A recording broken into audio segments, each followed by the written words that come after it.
Mara Linden had learned to endure humiliation with a quiet grace that baffled most people who watched her work.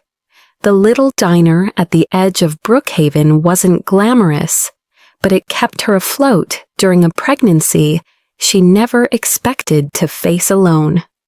At 7 months, her belly was prominent, her back ached constantly, and her feet begged for rest. But she pushed on, balancing plates and refilling coffees with the gentle precision of someone who understood the weight of responsibility. Most customers loved her, especially the older regulars who knew her story, or at least the sanitized version she allowed them to believe.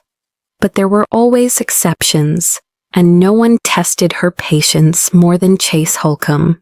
Chase was the kind of man who thought wealth was personality enough.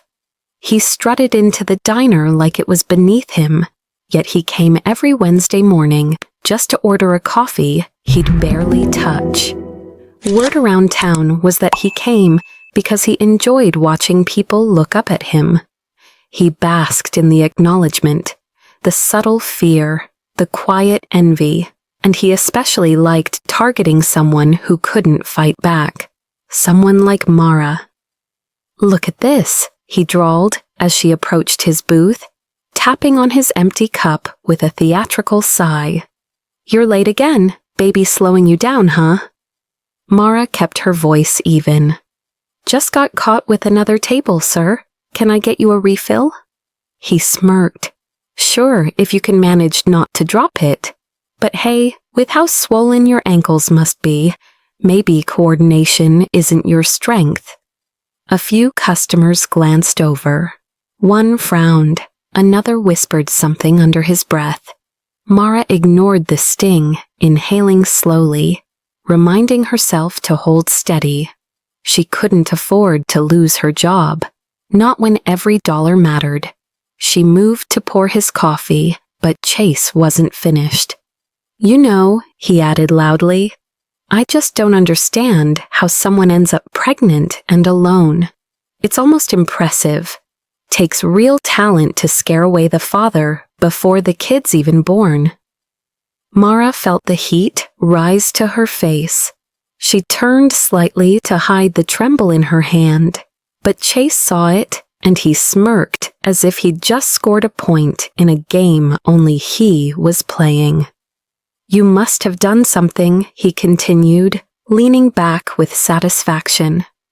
"Or maybe he realized you weren't worth sticking around for." The diner fell unnaturally silent. Mara placed the coffee pot down on the counter, fingertips pressing hard against the metal just to ground herself. No one had ever humiliated her so openly. Not like this. The pain wasn't in the words. It was that a stranger felt entitled to dissect her life aloud, as if her struggles were entertainment. She exhaled shakily. One more hour, she told herself. I just need to survive one more hour. But as she turned back toward Chase, something in her pocket buzzed a soft hum from her phone. She almost didn't check it, but the name on the OI screen made her heart catch. Elias.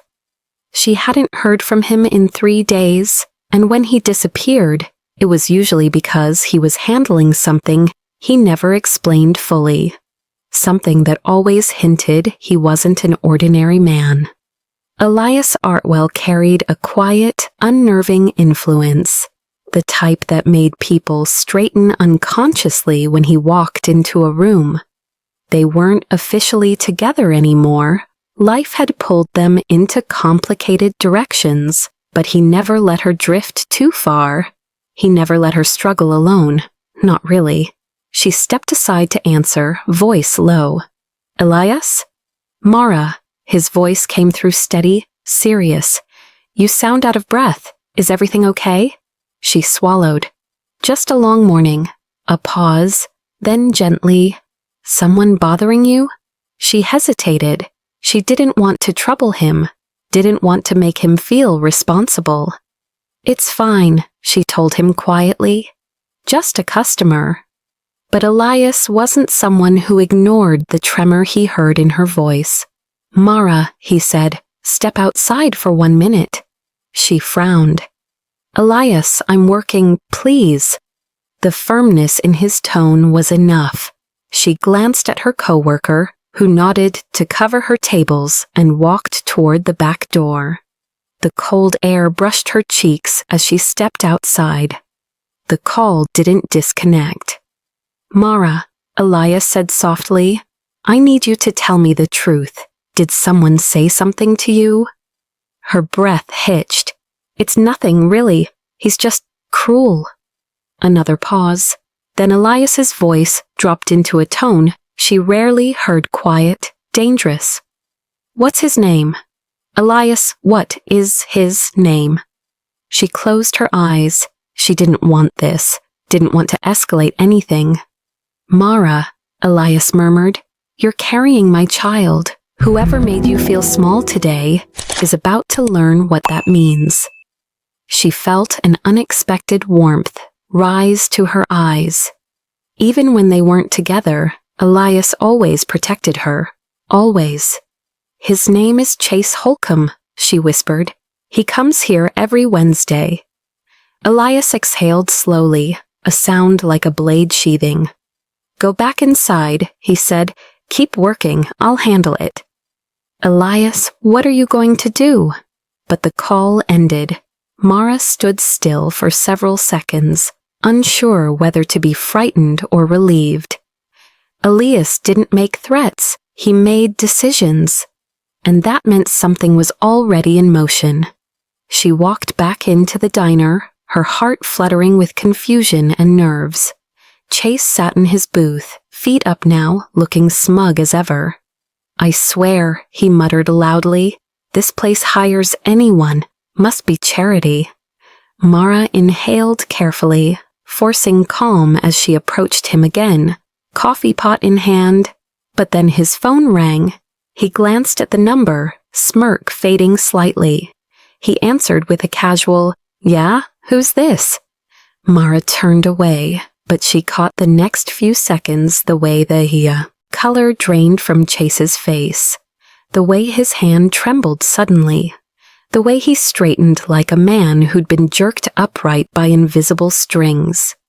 Yes, sir, I understand," he stammered. "No, I didn't realize." Of course, sir." His voice was breaking. Mara paused mid-step, startled. Chase's phone slipped from his sweaty fingers and clattered on the table. When he looked up, terror had replaced arrogance entirely. And then, slowly, his eyes lifted toward Mara. He swallowed. Hard. Before Mara could speak, Chase scrambled to his feet, so fast his knee hit the table edge. The coffee cup toppled over, spilling across the laminate surface, but he didn't even glance at it. His eyes were locked on her with a fear she couldn't understand. "Miss?" he stuttered. I need to apologize."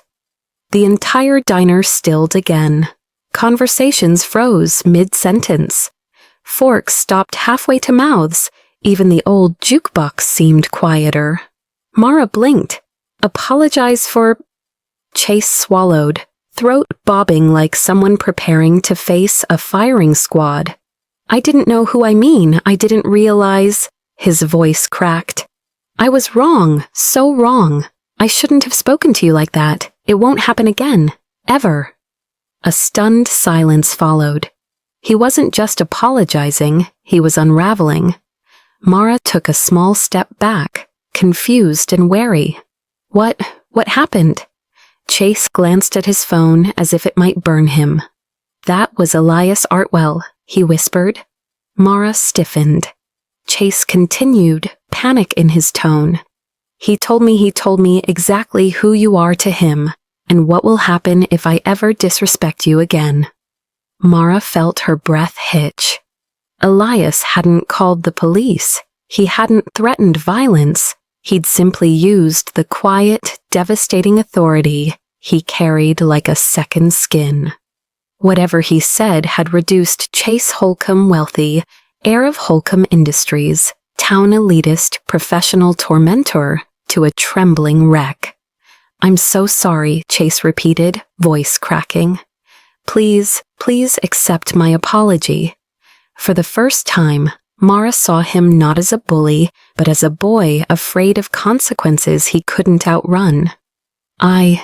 She hesitated. "I accept it, but please sit down. People are staring." Chase nodded frantically, lowering himself with the obedience of someone who had been snapped into place. As Mara walked away, a soft hum reached her ear, her phone vibrating again. She stepped into the back hallway and answered quietly. "Elias? Did he apologize?" Elias's voice was calm, almost gentle. "Yes," she whispered.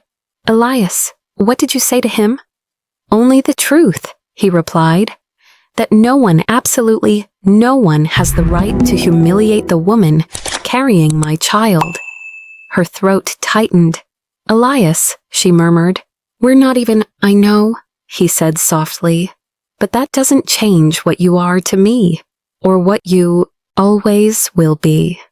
The weight of those words settled deep inside her chest.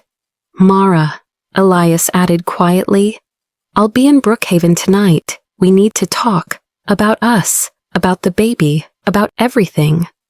A flutter of warmth rose beneath her ribs. Hope she hadn't allowed herself to feel in months. "Okay," she whispered. When she returned to the dining area, Chase stood immediately, not out of arrogance, but out of respect. "Would you like me to leave?" he asked quietly. Mara shook her head. "Just be kind to everyone." He nodded vigorously. The diner slowly returned to normal, though people watched her with new understanding and a hint of awe. Mara exhaled. For the first time in a long while, she didn't feel alone.